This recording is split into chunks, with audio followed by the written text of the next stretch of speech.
today we're gonna go on an expedition to find some old cars because, as you can see, we don't have enough. When I was out driving the other day, minding my own business, I spotted something way off in the distance at the bottom of a cliff, and it was kind of in the shape of a rusty pile of garbage. Could just be a rusty old oil drum or a washing machine, or it might be a rare classic car, or maybe more than one.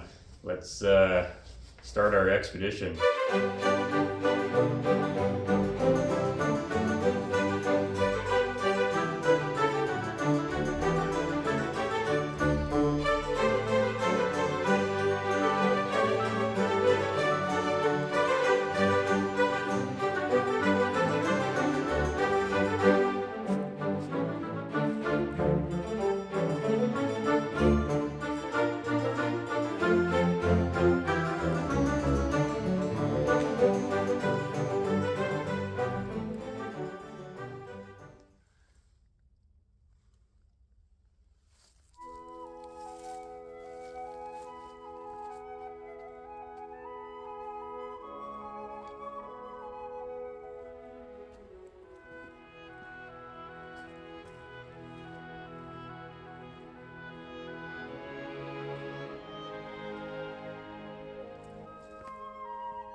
And just found some treasures by the river.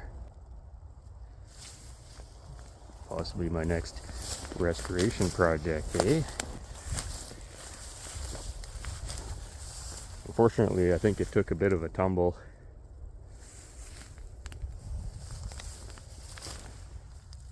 Haven't quite figured out what it is yet. Got a pretty cool cowl vent there. Flathead 6-cylinder.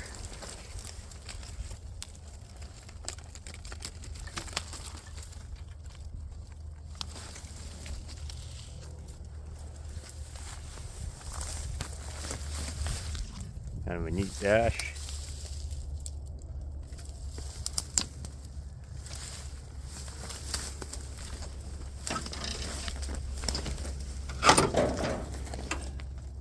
Had a clock at one point.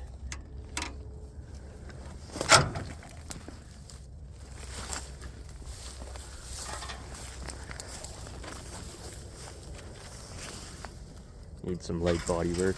I think this was a door.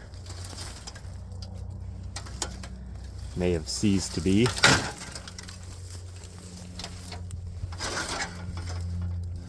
Looks like it was the trunk.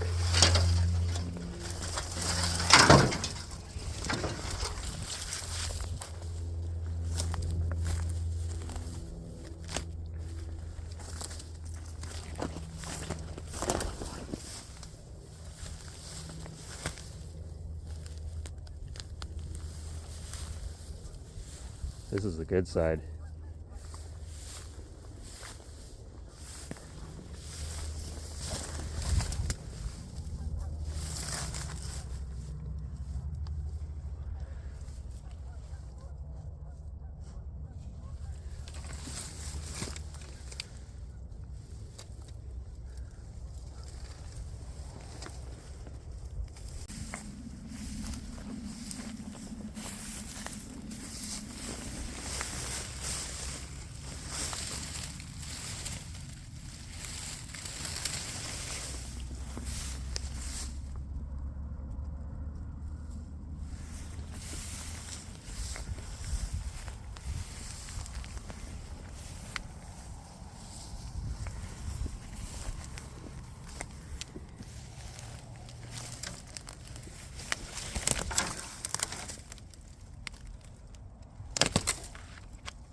Looks like we got a remains of a convertible here.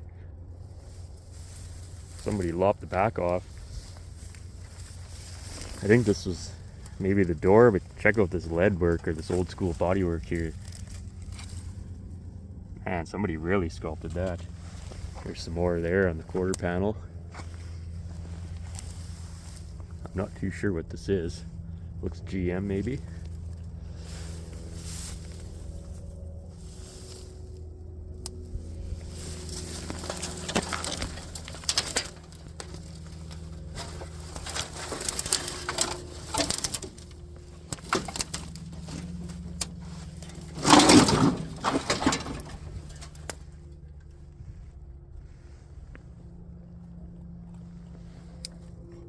I honestly don't know what this is. I dug out part of the grill. It's got dual headlights, it looked like. And that's the style of the grill, kind of this material here. It's got kind of that shaped opening, so I want to say 59 or 60 of some influence. Well, there's part of the dash. It's kind of inside out, but it's got 3 big round gauges. I'm not even going to try to dig that out. There's no markings or anything left on in this, so I don't know. Looks like we got another one over here.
Yeah, this one's a Henway here, 46 or 47, early 46. There's the identifying feature right there.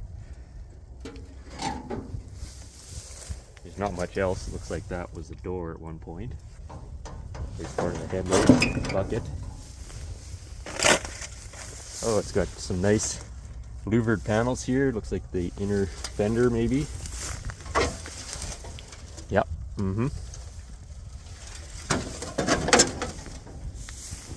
It has independent suspension. Henway went to that in late 46. And it's got these nice, fall into the river. It's got these nice bumper guards on here. That's what the end of the bumper looks like. So yeah, lots of treasures here.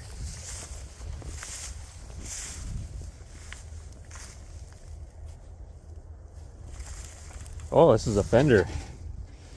Okay. Oh, we got some more classic bodywork there. Very nicely done. Let me take a sample of that for the lab. Oh yeah, it's plastic, so we know it was done sometime in the mid to late 60s.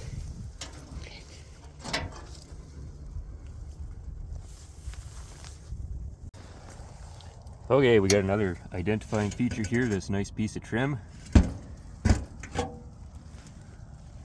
really see anything else.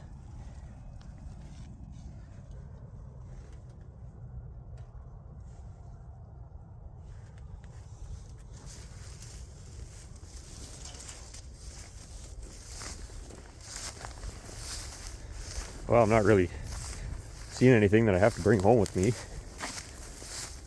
Probably need a boat to get it out of here anyways. Kind of too bad about this convertible.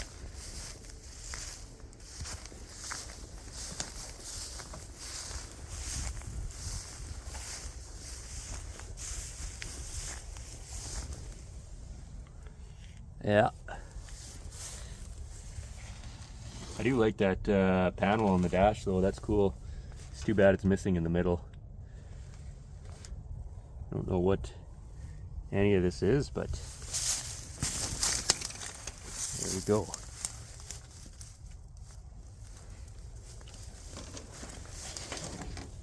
Yeah, somebody's ripped off all the VIN tags.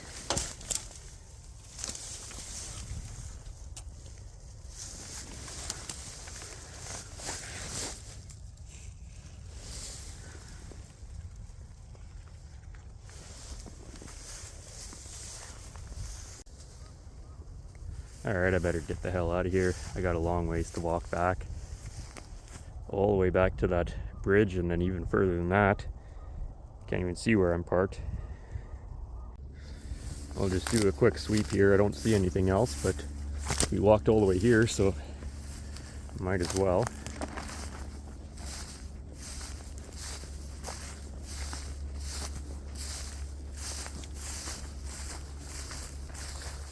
Super nice this time of year though. I think it's supposed to snow tomorrow, so this is the last hurrah.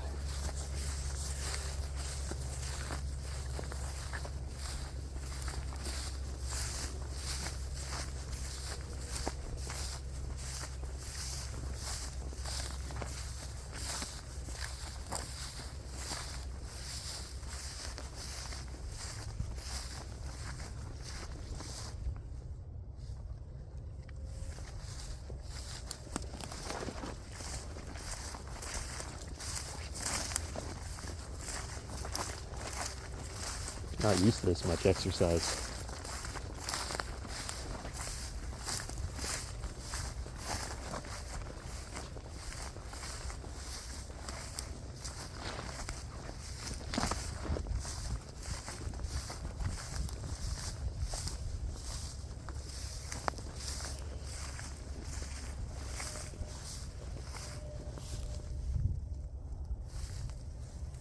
Yeah. It looks like that's about it.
That was a long and treacherous journey, but we made it back home. And by now, I would say probably 99 to 100% of you have already identified all the cars in the comment section. But for anyone who hasn't, I thought we'd do some identification here. There's only one that I'm not totally sure about, so maybe you guys can help me out with it. Not that it really matters, but it was fun to see some junk. So the first car, the red car, the convertible, was a 1959 Pontiac convertible. So that takes care of that one. The next car, I should have known. I was kind of thinking it, but I didn't want to say it out loud, but the cowl vent on it was a dead giveaway. It is a 1946 to 1948 Nash. So pretty neat car. That one's quite poor, but still interesting to see. And the big wadded up, jumbled up pile of garbage that we thought was a Henway. Turns out it's actually a very common car. Most of you probably guessed by now what it is. The little piece of trim was a dead giveaway. It is, of course, a 1951 Ford. It might possibly be a 1951 Meteor, which is like a Canadian model. It's basically a Ford with some extra trim and kind of gussied up. So that was kind of cool to find that. And then the final one, I'm not 100% sure on. I believe it is a 1969 Ford Galaxy. You guys can correct me if I'm wrong. I'm fairly confident that it is a Ford or possibly Mercury product because of the little sticker on the inner fender there said Rotunda, and Rotunda is kind of a Ford thing, I believe. So my guess is 69 Galaxy, two-door hardtop, or at least it was at one point, so probably a desirable car to someone, or a pretty nice car, but not in that condition. So that's what we found. It's fun to get out.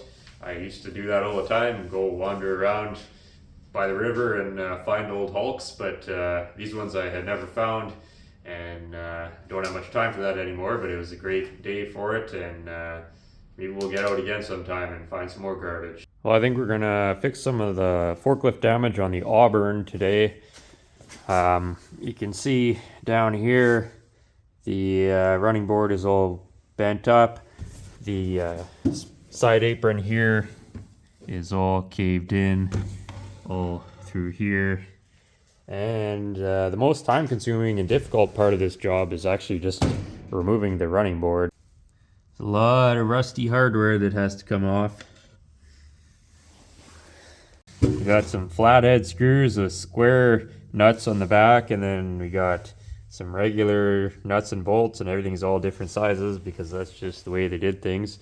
There you can get a better glimpse of what's going on. We put a straight edge on here, and you can see we're in at least about an inch on the side apron there, and the running board itself is pushed up substantially. So again, shout out to the dunce that was running the forklift for his super good job there.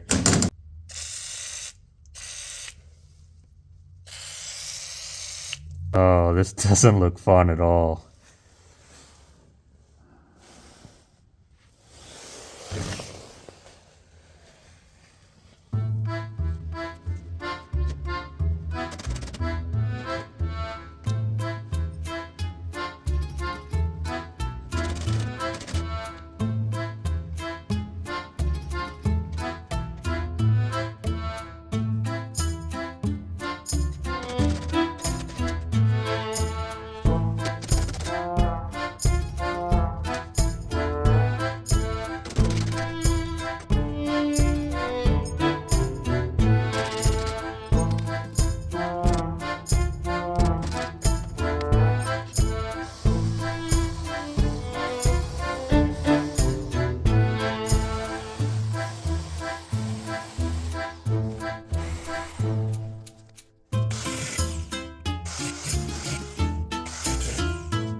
Yeah, a lot of people don't know this, but these old cars are so easy to work on and simple. All you gotta do is just remove all the skin from your knuckles, fill your eyes up with rust particles, lay on your hands and knees or on your back for several hours at a time, and also get out every single tool that you own and some that you don't own, and then they just magically come apart. Just super simple, super easy, no problem at all. So here's the damage that we're dealing with on this splash apron here.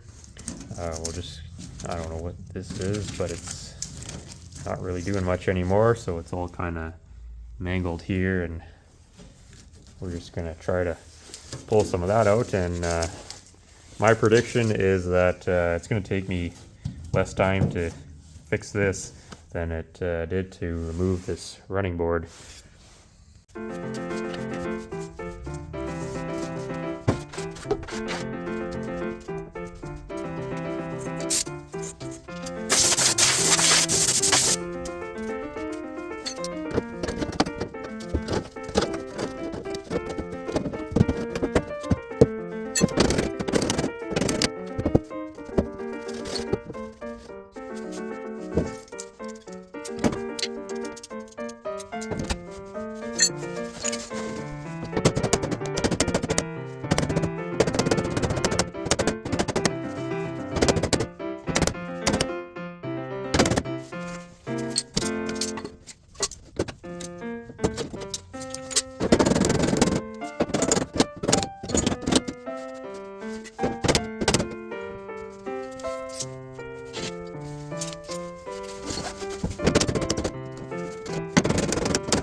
Okay, well, we got the this area kind of flattened out again, but now that we cleaned it off a bit, you can see a pretty definite line there.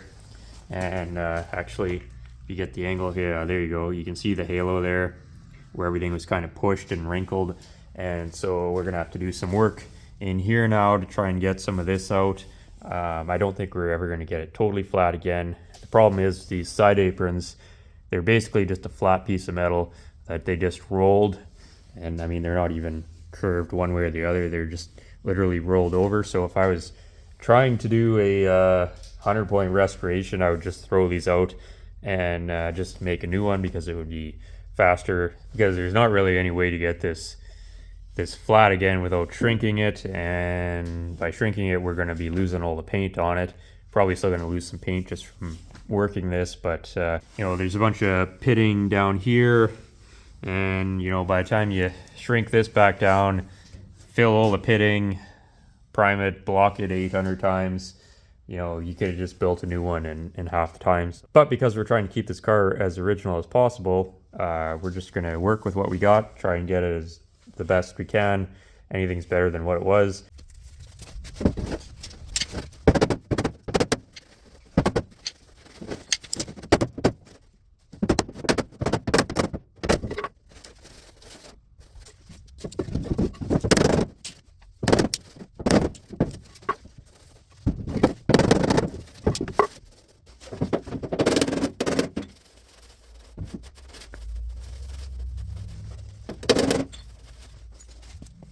Onto the running board. I think I'm gonna start by removing this trim here. It's already wrecked anyways. It's quite heavy for what it is. But, yeah, we got that kind of situation going on. And yeah, this is all wrecked and falling off anyways, so we might as well just remove it for now, and then we'll have to figure something out for this at a later date.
That was pretty easy to straighten out, but we do also have a crack in the fender right here, so we should probably get that repaired while we're in the neighborhood.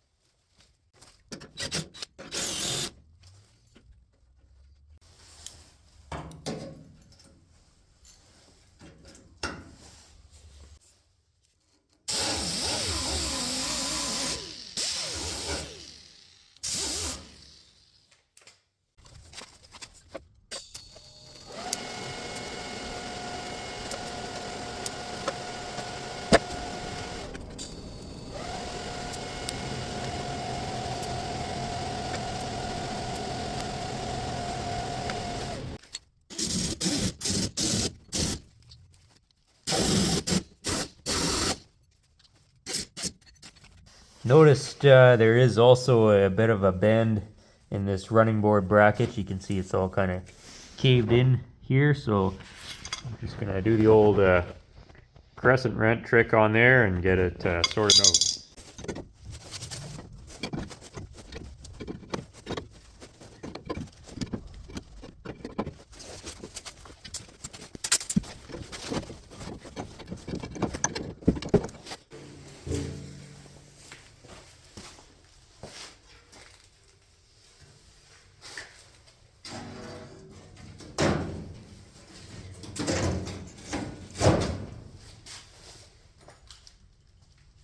Still, you know, all kind of mangled and whatever, but it's at least straight now, and if you're not looking for it, it doesn't jump out at you and punch you in the face, and that's all we can really hope for. Certainly good enough for the rest of the car that it's going to be going on. I just set this on for now. I do want to paint underneath before I put the mat back on.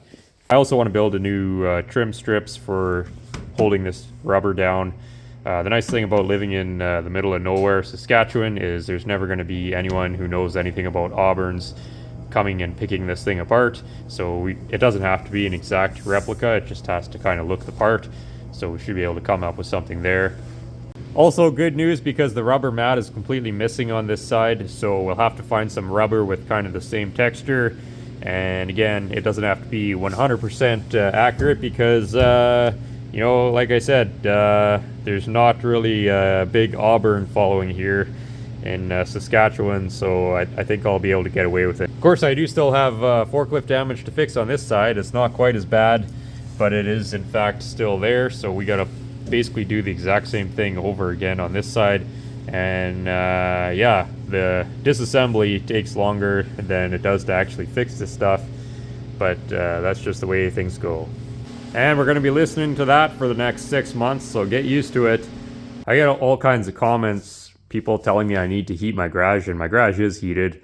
I keep it above freezing here in the winter. You know, there's no sense in keeping it at room temperature. As long as I'm working in here, I can put a jacket on, and I'm already paying a small fortune every month on heating, so I don't need to be paying any more, and I don't need to be putting a bunch of stress on this furnace. Trying to keep it at room temperature, that'd just be a colossal waste of money. So as long as I've got a jacket on and I'm working, I don't get cold, and it's fine. But yes, the garage is heated.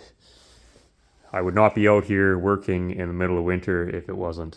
Just want to give a shout out to Billy Barger. He's a long-term viewer of the channel. Come to my attention, he had a bit of a health scare recently, and sounds like he's going to pull through all right, but just wishing you a speedy recovery, and thanks so much for watching the channel all these years. I appreciate it.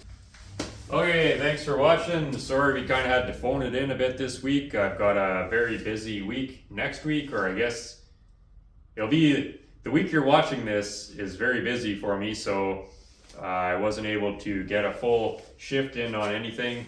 So we just kind of made do with what we could and put some garbage out to keep the algorithm happy. So thank you for sitting through this. Hopefully you didn't suffer too much, but if you did, that's okay too. I'll see you again next week. Not sure what's going on next week either. Just always behind schedule here.